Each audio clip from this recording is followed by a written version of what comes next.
Gift পেতে কার না ভালো লাগে বলো তো। আমি কলকাতা যেদিন এসেছিলাম আমি একটা কিন্তু পোস্ট করেছিলাম, ওইখানে আমারই পরিচিত একজন, আমার ফলোয়ার্স বলো, আমার বন্ধু বলো, সে দেখেছিল এবং আমাকে মেসেজ করেছিল।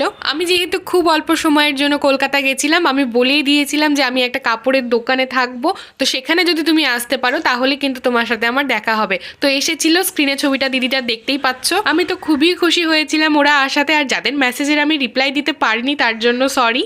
আমি অনেক দিন আগের একটা ভিডিওতে বলেছিলাম এই জিনিসটা নেওয়ার আমার ভীষণ শখ, তারপরে না আমি নিজেও ভুলে গেছিলাম যে এটা আমি নিতে চাই। আমি এটা পেয়ে যে কি খুশি হয়েছি আমি বলে বোঝাতে পারবো না।